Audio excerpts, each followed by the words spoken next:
પધારેલા હરે ગુરુ શંકરનો જય, સદગુરુ સદારામ બાપાનો જય, સદગુરુ નિરાત મહારાજ સનાતન ધર્મનો શ્રી કનૈયા લાલ કી જય.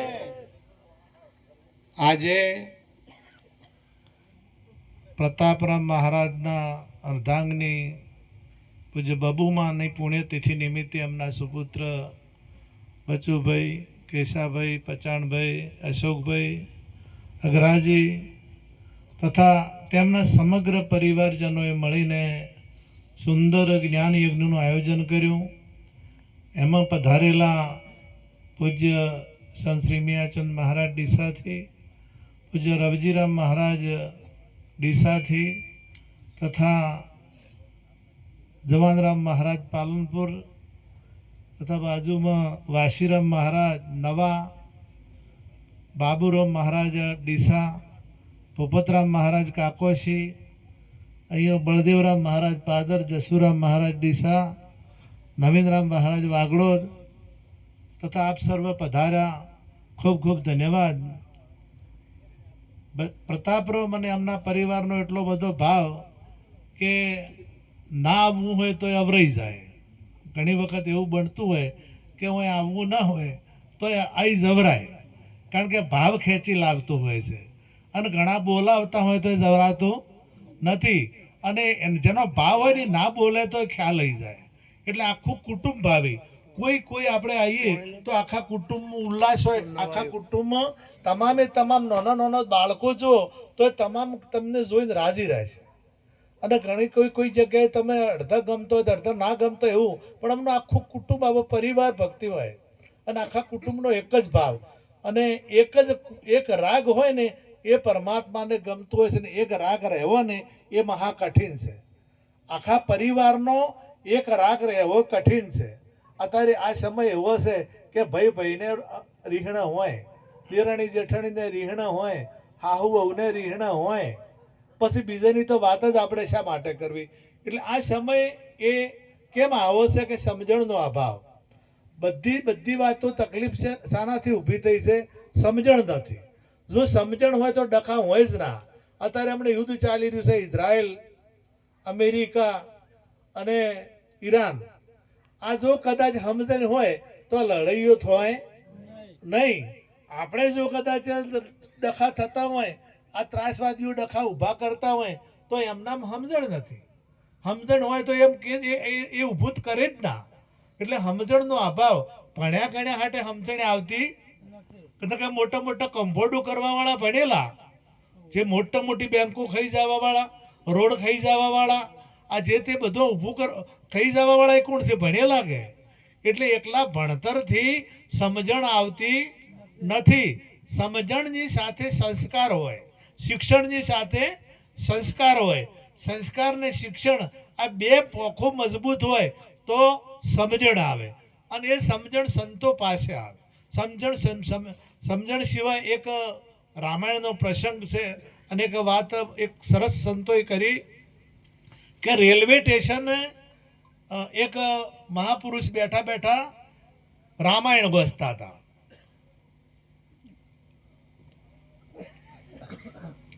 રામાયણ વાંચતા હતા એટલે બીજા ભાઈ ભણેલા ગણેલા આજના યુગના સમયના આજના યુગના જોયું કે તમે શું આ એકનો એક રોજ વચ કરો છો. મુરારી બાપુએ વાત કરી, રોજનું રોજ શું વચો છો? આ કે આમાં રોમની ખબર છે, રોમ સીતાને લઈ ગયા છે. રોમને સીતાને બેને લગ્ન કર્યા, રોમે ધનુષ તોડ્યું, સીતાજીને રાવણ ઉપાડી ગયો, લક્ષ્મણે લક્ષ્મણ રેખા દોરી, પછી રોમે યુદ્ધ કર્યું અને સીતાને પાછા લાયા. અને સીતાને પાછા લાયા પછી સીતાને વળી કાઢી મેલ્યા. આ હવને ખબર છે, આ કોઈ નવું છે? રાવણને માર્યો બધાને ખબર છે. અને 12 મહિને મારવો પડે બધાને. 12 મહિને નહીં બાળતા? 12 મહિને 12 મહિના જીવતો થઈ જતો હોય છે. જીવતો થાય ત્યારે બાળવો પડે કે. પણ આ બધાને ખબર છે. એટલે આ કોઈ કરવાની જરૂર. અત્યારે તો હારી નવલકથાઓ આવી છે, સારા પુસ્તકો છે, તમે વાંચો. હવે એકનું એક શું રામાયણ વચ કરો છો? હવે એમ વાતો થતી હતી ટ્રેન આવીને ટ્રેનમાં બધા ચડી ગયા. થોડીક ટ્રેન હેડી એટલે પેલો જે કહેતો હતો એ નાસંત બે એક જ ડબ્બામાં ચડ્યા. થોડી વાર થઈને પેલો કે અમારે ઘેરથી જોઈ છે આમ આખા પાછું જોવા માંડ્યો તો એની ઘેરથી ડબ્બામાં મળી ના. આસુપાસુ જોયું અને કે બૂમ પાડવા માંડ્યો કે મારે ઘેરથી રહી જઈએ, હોકળ ખેંચો, ગાડી ઊભી રાખો, ગાડી ઊભી રાખો, હોકળ ખેંચો. એટલે પેલા મહાપુરુષોએ કીધું કે તે રામાયણ વાંચેલું છે? તે રામાયણ વાંચ્યું છે? કે પણ મને રામાયણને શું લાગે, મારે ઘેરથી નેચે રહી ગઈ છે, ગાડીમાં સડી નથી. અને રામાયણને એને શું લાગે વળગે કે એને રામાયણને લાગે વળગે છે. તે કદાચ કેવટની નાવ ઉપર જ્યારે સીતા, લક્ષ્મણ અને રામ જ્યારે નાવમાં બેહવું તો નદી પાર કરવી હતી એટલે સીતાને પહેલા સડાયા છે કે પહેલા તમે નાવમાં બેહો અને પછી રામ ચડ્યા છે અને પછી લક્ષ્મણજી ચડ્યા છે. જો તને ખબર હોત ને તો તારે ઘેરથી પહેલી ચડાવો. તને ખબર હોત ને તો ચેડી મેલીને ના આવત. અને આપણે અત્યારે હાલે જે સમજણા હશે ને, જો કદાચ બહાર ગામ જશે અને બસમાં બેહવાનું હશે કે રિક્ષામાં બેહવાનું હશે તો અમને ઘેરથી કે બૂન કે માં હારી હશે તો પહેલાં અહીંયા સડાવશે. અને જેને આ જ્ઞાન ના હોય એ પહેલો સડી જાય, એને કોઈની પડી હોય ના.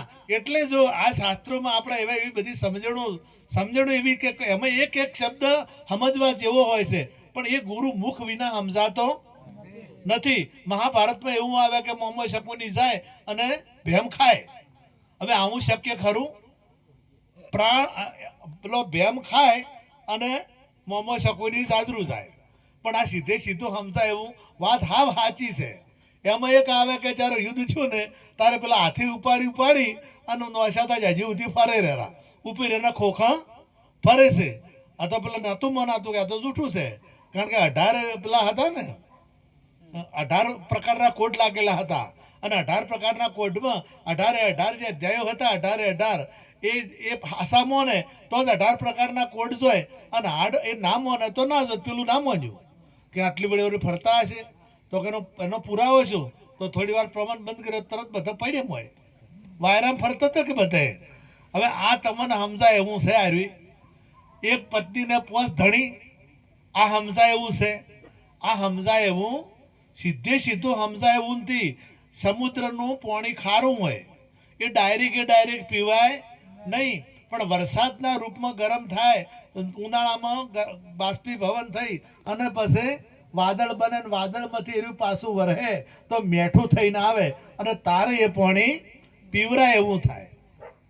એમ આ જે શાસ્ત્રો છે એ ખારણ છે, એ સીધા સમજો એવા નથી.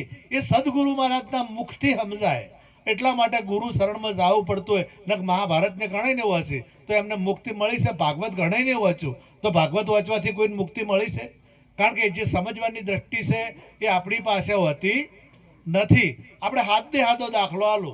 આપણા ગામમાં તમે રહો છો વર્ષોથી, તમારી બધાના ક્ષેત્ર તમે જોયા છે, તળાવ તમે જોયું છે, રસ્તા તમે જોયા છે, બધું જોયું છે, પણ તમારે એનો સાચો સીમા જોવી હોય, આ પ્રતાપરામનો ચેઠો ચેટલે છે એ જોવું હોય, હાસું જોવું હોય કેમ પાસે જવું પડે? હે પેલો સર્વેવર આવે તાર જોવે ને. એટલે તમે આ ગામમાં રહો જ છો તો તમને આરી ખબર પડતી નથી. અને પેલો આવે એટલે તરત નક્કી કરે કે હું તમારું. અને અમુક જગ્યાએ તળાવ, આ તળાવ આટલું છે, અમુક જગ્યાએ આ રસ્તો આટલો છે, એટલે આ ઓની હદ લાગે છે, કારણ કે એ ભણ્યો છે. અને આપણે આ ગામમાં રસ પણ ભણ્યા નથી, પાકું નથી. આપણે બાપ દાદાએ કીધું કે આ જેટલો આટલે આપણી હદ છે એ આપણે મોની લીધું, પણ પાકું જેટલે છે આપણને ખબર નથી. એટલે એ આપણે ભણ્યા નથી. એટલે શાસ્ત્ર આપણે સીધું સમજવા તો સમજાય એવું નથી. ન કે મહાભારત પૂરું થાય એટલે એને મોક્ષ મળી જાય, ભાગવત પૂરું થાય એટલે એને મોક્ષ મળી જાય અને પરમાત્માનો સાક્ષાત્કાર થઈ જાય. અને એટલા માટે ગુરુ પણ તમે જે જુઓ ને, જો ઠેકાણું પડ્યું ના હોય ને, ઠેકાણું ના પડ્યું હોય તો મેળ આવતો નથી. કેમ કે અવળી જગ્યાએ બાદ પડાઈ ગઈ હોય તો એક ગાડી એક ગોમ હતું અને ગોમમાં આ પહેલાંના જે અંગ્રેજ સરકાર હતી ને તાર પહેલી વહેલી આપણે ગાડી આવી એટલે બધાની ગાડી જોયેલી ને, પહેલી વહેલી રેલવે આવી એટલે રેલવે બધાને જોયેલી ને. એટલે અમદાવાદ જાઓ એટલે વાત થઈ 3 ગંઢિયા હતા, વડીલો હતા, એને અમદાવાદ જવું હતું કે હવે તો આપણે સ્ટેશને જઈને ગાડીમાં બેસી જાઓ, હવે તો આપણે સગવડ થઈ ગઈ છે. એટલે હું એની ગાડી કેવી આવે એ જોઈ નહીં, પણ કીધું કે કાળી કાળી આવે ને ધુમાડો કાઢતી કાઢતી આવે, ધુમાડો કાઢતી હોય અને કાળી કાળી હોય. એટલે મને કે ટિકિટ લઈને તમે જાજો. એટલે પૂછતા પૂછતા રેલવે સ્ટેશને પહોંચ્યા, રેલવે સ્ટેશને જઈ અને ટિકિટે લીધી અને વાટ જોઈને ઊભા કે હમણાં કાળી કાળી ગાડી આવશે. હવે થોડી વાર થઈ અને કાળો કોટ કાળું પેન્ટ પહેરી અને પેલો ટીસી હતો ને એ સલમ પીતો પીતો આવતો હતો. એટલે ધુમાડો નીકળે ને પેલી ઓકલી પીતો પીતો આવતો હતો. એટલે ધુમાડો નીકળતો હતો. પેલા વડીલ હતા ને 2 જણા કે પેલી ગાડી આવે, ઘણા જણા ઊભા છે અને જો આપણે ઉતવાલ કરીને ને સડી છે ને આ તો રહી જા. હવે નજીક આવ્યા ને એક જણો ગભે સડી ગયો અને એક જણે કેડ્યો બાદ ખાલી. હવે પેલો કે ઉતરો ઉતરો ખમતો હતો, એ પડ્યો ના ખમતો હતો કે ઉતરો ઉતરો કે ટિકિટ લીધી છે, અમે ઉતરે છે ને અમદાવાદ જવું છે ને. પેલા કેલા ભાઈ તમે ગાડીમાં નથી સડ્યા કે ના, અમને બેહવા જેવા નહીં, આ ગાડી છે. પેલા કાકો કહેતા હતા કે કાળી કાળી ગાડી આવે અને ધુવાડો ગાડતી આવે છે. હારી ઉભાળો છો, વચ્ચે પબ્લિક ભેળી થઈ, પોલીસ આવી અને પોલીસે બેન પકડીને પૂર્યા પરામ હોય કે અરે માનતા જ નથી, છોડતા જ નતા. નેટ ટીસીને છોડાયો, છોડે જ ના. મોએ પૂર્યા થોડી વાર થઈ અને ધમાડ કરતી હાસી ગાડી આવી. બધાને કીધું ગાડી આવી અને બધા સડ્યા. પેલા કે ગાડી તો હવે આવી છે, આપણે ખોટી બેસી ગયા હતા. એમ ખોટી ગાડી બેસી જવરાય તો ઠેકોણે પોકાય નહીં. કોઈ મંત્ર આલે, કોઈ માળા પહેરાવે, કોઈ જાપ કરાવે, કોઈ તપ કરાવે, કોઈ વ્રત કરાવે, આ બધું કરાવે. એક ભાઈ જતો તો અને હેડ્યો જતો હતો ને ખાડો આવ્યો, ખાડામાં પડી ગયો. ખાડો એટલો ઊંડો ને એટલે હાથ પોકે ના નીકળી કે ના, એટલે જેટલા જાય એટલા ટવકા કરે કે મને બાચાવો. પહેલા જે કોણ નીકળ્યું, પંડિત કરમ કોંડી હતા ને એ પંડિત એ થઈને નીકળ્યા. પંડિત નીકળ્યા એટલે પંડિતને કીધું કે તમે મને કાઢો આ ખાડામાંથી, કે જે થાય છે સારું થાય છે. ભગવાન જે કરે છે સારું કરે છે અને તારા લેખ હશે, તારા કર્મ હશે એટલે તારે તું ભય પડ્યો છે અને એનો રસ્તો પરમાત્મા કરશે. આપણે મોણસ કોણ, એ તો ભગવાન કરશે. હવે આર્યો મનો કર્મનું ઊભું કરી અને પોથી લઈને જેટલાય જાપ ને તપ ને બધું કરે, પણ પેલો કોઈ નીકળે માટે અહીંયા બેઠો બેઠો તપ કરે, અહીંયા બેઠો બેઠો જાપ કરે, અહીંયા બેઠો બેઠો હવન કરે, અહીંયા બેઠો બેઠો કદાચ માળા ફેરવે તો ખાડામાં થોઈ નીકળે, ગમે તેમ કરે તોય. આ કહીને જતો રહ્યો. થોડી વાર થઈને રાજકારણીઓ અહીંથી નીકળ્યા કે અમે પડી ગયા છે, કે અમે સરકારને જાણ કરી હતી પણ સરકારે ઓભલ્યું ના. આપણે એક મોટું પેલું સંમેલન કરો અને અલ્લાહ બોલ કરો અને સરકાર સામે મોરચો મોડો અને હડતાલ ઉતરી જો કે આ ખાડા કેમ પૂરતા નથી, આ માણસ અમારો પડી ગયેલો છે પણ કોઈ એ ખાડો પૂરતું કેમ નથી. હવે કાઢતા નહીં અને આ શું કરે છે બધા. અને અત્યારે આ ચાલી રહ્યું છે ને, અત્યારે આ ચાલી રહ્યું છે. કોઈ મોરચો કરો એટલે મોરચા કરે મેળ ના આવે. તમે જો કદાચ આ ટેકો આલો નીકળી જાય, પણ હાથ તો લોભો કરવો નહીં કોઈને. આપણે તમે હાલ એક ક્રેઝ ચાલે છે, કોઈ મંદિર થતું હશે તો રૂપિયા લોકો ઢગા કરી નાખશે. આપણે મંદિર કરવાની ના નથી, પણ ભાઈ બીમાર હશે તો કોઈ ટેકો નહીં કરે. ભાઈને પોઝિશન તકલીફ હશે તો આ મંદિર નથી, મંદિર તારું વિશ્વ રૂપાળું સુંદર સર્જન હારા. આ મંદિર ના જેવું બીજું મંદિર કોઈ છે? આ મંદિર હશે તો પેલું મંદિર થશે, આ મંદિર નહીં હોય પેલું મંદિરે થાય નહીં. આ મંદિર હશે તો હજારો મંદિરો તૈયાર કરાવશે અને એ 1000 મંદિર થઈ અને આવું એક મંદિર તૈયાર કરી શકશે નહીં. તમે આપણે ટ્રેક્ટરો ભરી અને રણુજા આલવા જો એની ના નથી, એ આલવા જો, પરંતુ ગામમાં કોઈક દુઃખી હોય તો એને કોઈ આલવા તૈયાર થતા નથી. અને અહીંયા આપણે નોઈશામાં છે. આ આપણી નીતિ બરાબર કહેવરાય?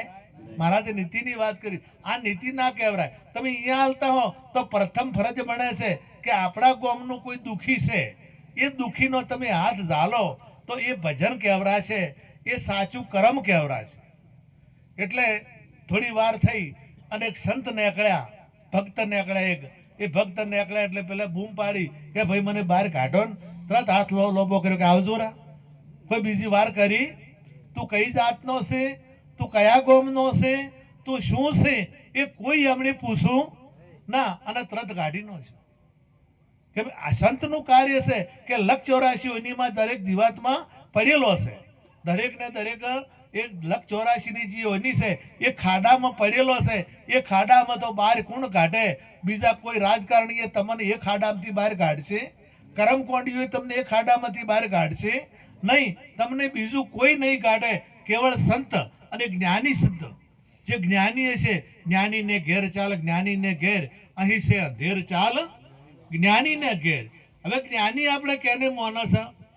એક ખગોળ શાસ્ત્રી હતા, જ્યોતિષ હતા, અને જે આપણે હવામાનનું જોતા હતા, બધું ઘણું બધું જ્યોતિષ શાસ્ત્રનું કામ કરતા હતા. અને વહેલા એ તારાઓનું સંશોધન કરવા વહેલા 4 વાગે નીકળ્યા. 4 વાગે નીકળ્યા ને એ ખાડો આવ્યો ને ખાડામાં પડ્યા. ખાડામાં પડ્યા એટલે અહીંયા 4 વાગે કોણ હોય? પણ વહેલા એક માજી બહાર જવા દિશાએ જવા નીકળે ડબલું લઈને, અને માજી પાસે આ માજી બાજુમાં થઈને નીકળે. ખબર પડી પગરવ છો એટલે ટૂંકો કર્યો, બૂમ પાડી. એટલે માજી નજીક આવ્યા કે શું છે ભાઈ? કે હું ખાડામાં પડ્યો છું, તમે મને બહાર કાઢો. હું જ મોટો જ્યોતિષ છું. હું ગરીબોનું જ્યોતિષ કદી જોતો નથી, રાજા મહારાજાઓનું મોટા મોટા માણસોનું જ્યોતિષ જોઉં છું, પણ તમારું જ્યોતિષ હું મફત જોઈ આવ્યો, એટલે મને બહાર કઢાવો. ડોશીમાં કે તું આ ખાડો જોઈ કહેતો નથી અને તું મારું જ્યોતિષ શું જોવાનો છે?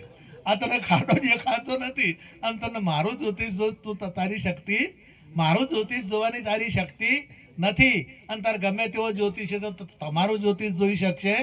તમારી કેટલી ઉંમર છે કહી શકશે નહીં, કારણ કે તમે આદુ અનાદિના છો અને એને જોઈ શકતો નથી.